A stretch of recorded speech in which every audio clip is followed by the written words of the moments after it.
नमस्कार विद्यार्थी मित्रांनो, तुम्हा सर्वांचं परत एकदा माझ्या युट्यूब चॅनलमध्ये स्वागत आहे. इयत्ता 9वीची जी द्वितीय सत्रांत परीक्षा होणार आहे, वार्षिक परीक्षा, तर त्याच्या दृष्टीनं भूगोल विषयाची एक सराव प्रश्नपत्रिका या व्हिडिओच्या माध्यमातून तुमच्याशी शेअर करतोय. वेळ असणार आहे 2 तास आणि गुण असणार आहे 40. तर बघा, याच्यामध्ये प्रश्न 1, योग्य पर्याय निवडायचा कंसातील आणि विधानं पूर्ण करायचे. तर बघा, भारतातील डॉट डॉट शहर देशाच्या केंद्रस्थानी, कोणतं शहर देशाच्या केंद्रस्थानी आहे ते लिहायचं.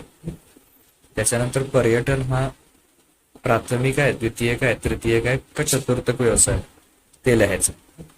पृथ्वीवर दिवस आंतरराष्ट्रीय वाररेषेच्या कुठल्या दिशेला सुरू होतो ते लिहायचं आहे. आणि भूमध्य समुद्राची क्षारता सुमारे डॉट डॉट टक्के आहे, किती टक्के आहे. तर याची चारीची उत्तर कमेंट सेक्शन मध्ये खाली दिलेली आहे. तर इतर विद्यार्थ्यांना सुद्धा कमेंट करा. ओके. प्रश्न क्रमांक 2, वेगळा घटक यातला ओळखायचा प्रत्येकातला. 1, 2, 3, 4. त्यानंतर बघा, एका वाक्यात उत्तरेसाठीची ही प्रश्न आहेत. ही एकूण 5 प्रश्न आहेत, यांचा स्क्रीनशॉट मारून घ्या. त्याच्यानंतर बघा, भारताच्या नकाशात खालील माहिती भरायची आणि त्यावरनं त्याची सूची तयार करायची. ही सगळी माहिती कुठलेही 4 घटक दाखवायचे. ओके.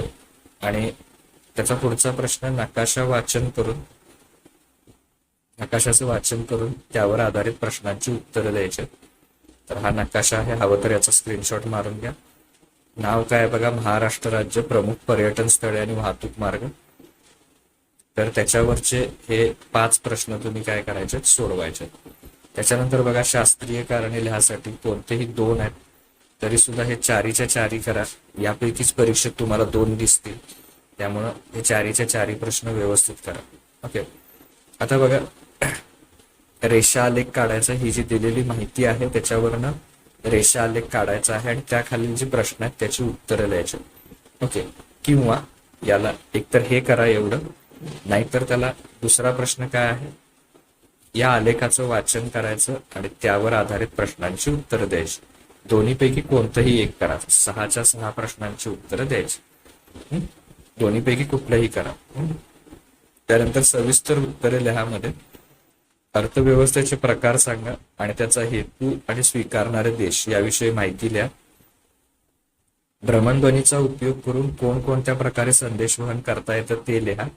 आणि जागतिक व्यापार संघटनेची काय करा, उद्दिष्ट स्पष्ट करा. तर हे सगळे प्रश्न त्याच्यामध्ये तुम्ही काय करायचे, लिहायचे आहेत. नक्कीच 40 गुणांच्या परीक्षेसाठी तुम्हाला याचा नक्की फायदा होईल. ओके. इतर विषयाच्या सुद्धा भूगोलची आणखीन एक प्रश्नपत्रिका आपण तयार केली आहे, प्रश्नपत्रिका क्रमांक 2. त्याची लिंक खाली डिस्क्रिप्शन मध्ये आहे, तिथे जाऊन तुम्ही बघू शकता. ओके. थँक्यू.